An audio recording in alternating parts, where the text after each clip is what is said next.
خلاف ترکوں کو سازش کی اور یہودیوں سے پیسے لیے اور کہا کہ تم مجھے پیسے دو، میں ترکوں اور عربوں کو ایسے اڑاؤں گا کہ جو زمین بنے گی وہ ترکوں کا سیاسی قبرستان ہوگی اور یہودیوں کا گھر ہوگی اور اس کا نام اسرائیل۔ پوری دنیا کے یہودیوں نے اس کو پیسے دیے، اس نے کام شروع کیا۔ ادھر ترکوں نے ٹرانس عربین ریلوے کو دنوں میں بنایا اور خلیفہ نے اعلان کیا کہ آئندہ سال ساری دنیا کے حاجی جو بھی مکہ اور مدینہ جائیں گے وہ استنبول آئیں گے اور ہم ان کو ٹرین کے ذریعے استنبول سے مدینہ منورہ بھیجیں۔ وہ ریل تیار ہو گئی اور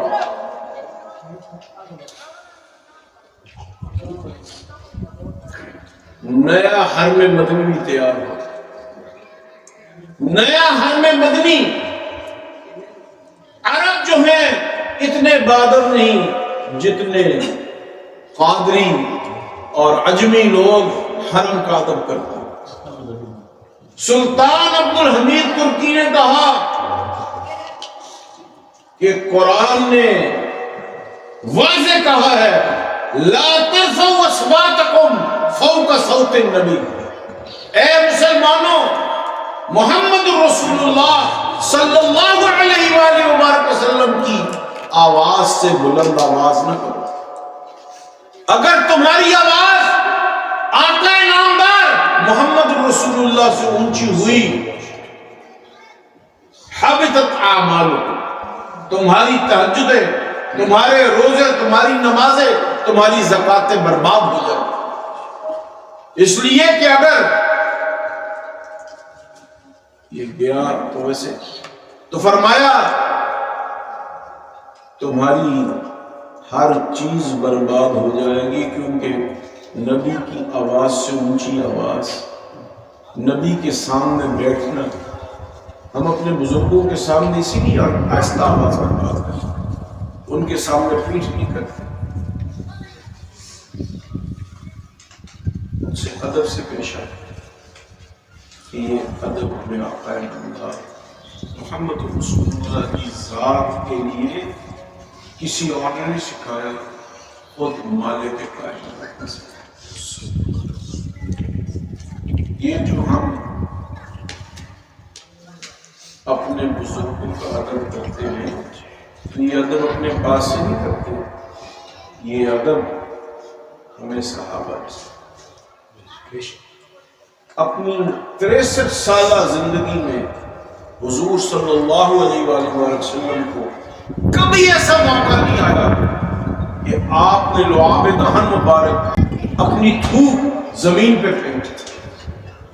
جب آپ نے تھوک پھینکنی جائے، جب آپ تھوک پھینکنی چاہیے، صحابہ نے اپنی قمیص پہ لے لی، کسی نے ہاتھ میں لے لی، کسی نے کاغذ کے ٹکڑوں پہ لے لی، اور وہ کاغذ، وہ کپڑے پھر اس طرح مہکتے تھے، اس طرح خوشبو آتی تھی، اس طرح اس پہ اللہ کی رحمت آتی تھی کہ دنیا حیران ہوتی تھی کہ جس نبی کی تھوک میں یہ شان ہے، اس کے گفتار میں کیا شان ہے۔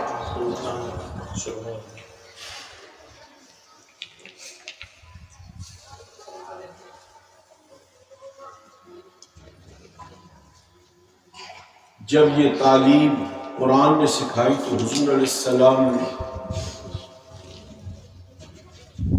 اس کا ضابطہ جاری کر دیا، اور آقا نامدار محمد رسول اللہ نے فرمایا الدین کلہ ادب، دین ادب کا نام ہے، اور اگر کسی نے نماز پڑھی اور بے ادب رہا اس کا عمل برباد ہو۔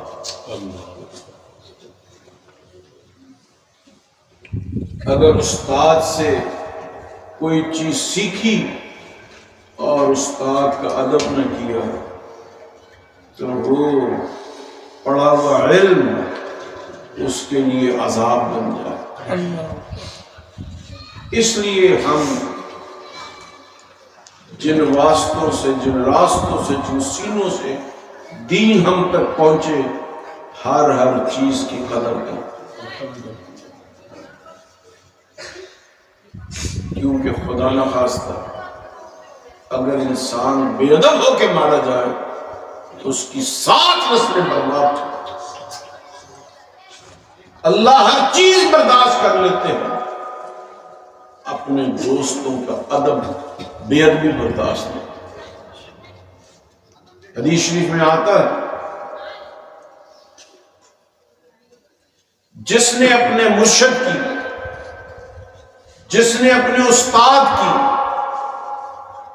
بے ادبی کی، اس کی مخالفت کی، من عاد لی ولیا فقد آذنتہ بالحرب، اس کے لیے اللہ کی طرف سے اعلان جنگ۔ یعنی بے ادبی آدمی اپنے استاد کی کرے، بے ادبی آدمی اپنے مرشد کے کرے، لیکن اللہ اور اس کے رسول کا اعلان جنگ۔ فرمایا من عاد لی ولیا، جس کو خام خام اپنی بات کی اہمیت کا شوق ہو، مرشد ایک بات کہے اور یہ اپنی دوسری رائے دے، اور رائے نہ ماننے پر ضد کرے، من عاد، اس نے عداوت کر لی، اس نے مخالفت کر لی اپنے مرشد کی، فقد آذنتہ بالحرب، اس کے لیے اللہ اور اس کے رسول کا اعلان جنگ۔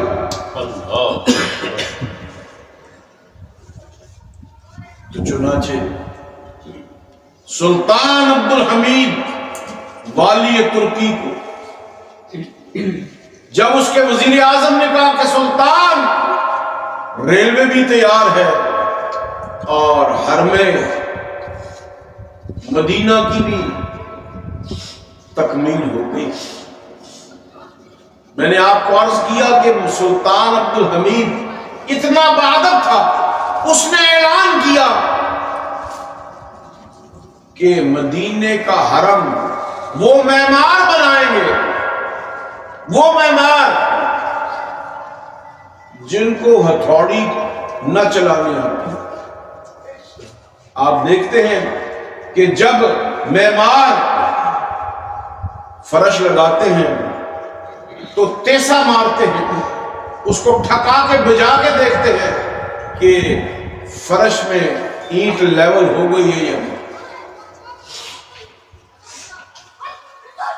تو مدینہ منورہ میں تو بڑی نزاکت کا کام تھا، وہاں تو ایک ایک چیز کو بنانا تھا، اس میں تو ٹھک ٹھک کرنی تھی، لیکن قرآن نے کہا لا ترفعوا اصواتکم، تم لوگ اپنی آواز نبی کی آواز سے اونچی نہ کرو۔ اس نے کہا تو یہ ٹھک ٹھک ہوگی۔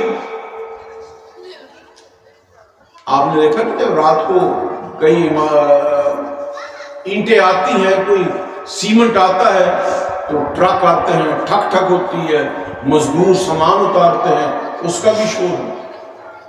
سلطان نے کہا کہ تعمیراتی کام ہوگا لیکن مدینے میں آواز کوئی نہیں۔ چنانچہ مزدوروں کی 6 مہینے ٹریننگ کی گئی کہ مزدور اپنے پاؤں کے نیچے گدی باندھیں گے، اس کو ان کے پاؤں کے ساتھ باندھ دیا جائے گا تاکہ مدینہ منورہ میں جب وہ اینٹیں لے کے آئیں، پانی لے کے آئیں تو ان کی آواز کی آہٹ سنائیں گے۔ اور سلطان عبد الحمید والی ترکی نے اعلان کیا کہ ایسے راج آئیں، ایسے مزدور آئیں، ایسے معمار آئیں کہ دوشالہ رکھ کے اینٹ لگائے اور اس کے اوپر دوشالے کے اوپر سے تیسا لگائیں تاکہ اس کی آواز نہ پہنچے۔ اور سلطان عبد الحمید نے ایک دفعہ یوں ہتھوڑی مارنے پر 1 سونے کی اشرفی اس کی مزدوری مقرر۔ اور ایک دن میں جتنا بھی تعمیراتی کام ہوتا اس کے لیے 2 من سونے کی اشرفیہ بنا کے مراجع اور مزدور میں تقسیم کیا۔ یہ آپ اگر مدینہ منورہ جائیں تو ایک حرم ان سعودیوں کا بنایا ہوا ہے اور ایک مسجد نبوی ترکوں کی بنائی، ترکوں کی بنائی اس مسجد میں اللہ کا نور ہی اور ہے، اس کی برکت ہی اور ہے اور اس کا کیف ہی اور ہے، وہاں پہ کی گئی عبادت کا ذوق ہی اور ہے، اس لیے کہ اس کی بنیاد ادب اور انتہائی ادب پہ رکھی۔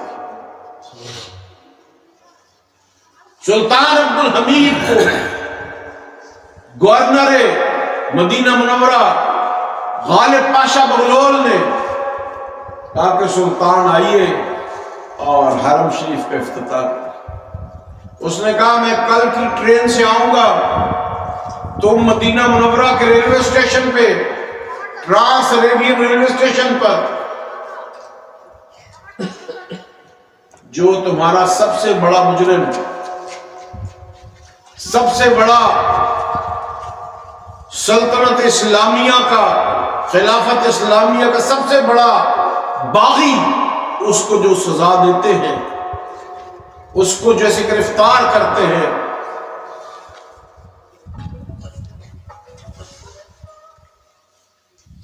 اس بڑے مجرم کے لیے سب کچھ لے کے آئے۔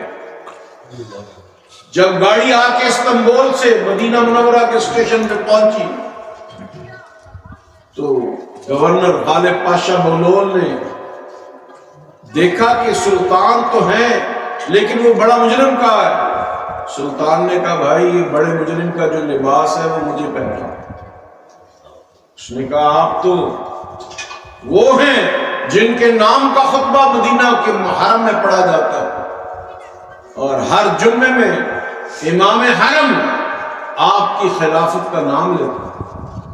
اس نے کہا نہیں، یہ جو حرم بنا ہے پتہ نہیں اس میں مزدوروں نے کتنی بے ادبیاں کی ہوں گی اور حضور علیہ السلام کی ذات عالی کو تکلیف پہنچی ہو، قیامت کے دن تو عبدالحمید یہ تکلیف برداشت نہیں کر سکتا۔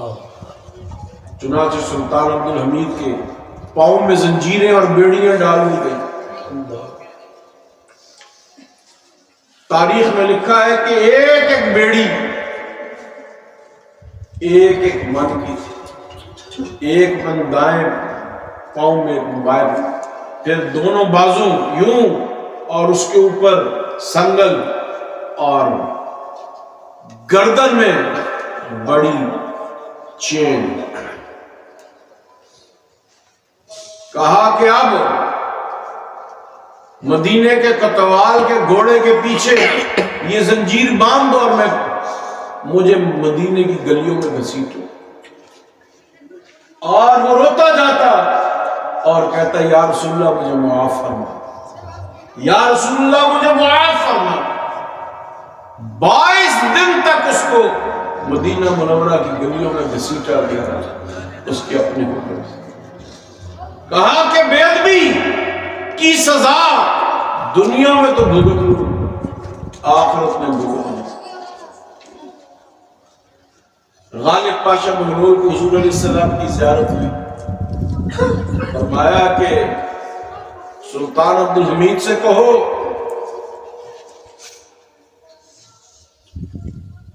سلطان عبدالحمید، سلطان عبدالمجید بن عبدالحمید، اس کو کہو کہ اللہ نے تجھے بہت اونچے مقام پہ فائز کر،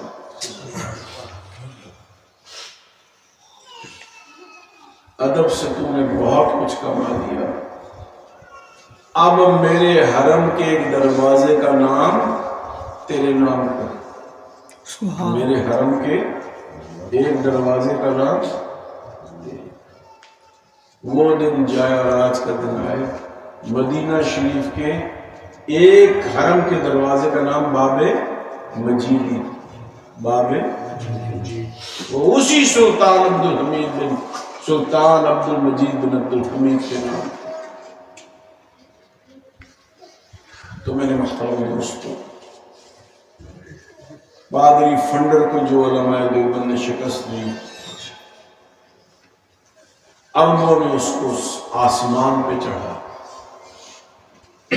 لیکن بدقسمتی سے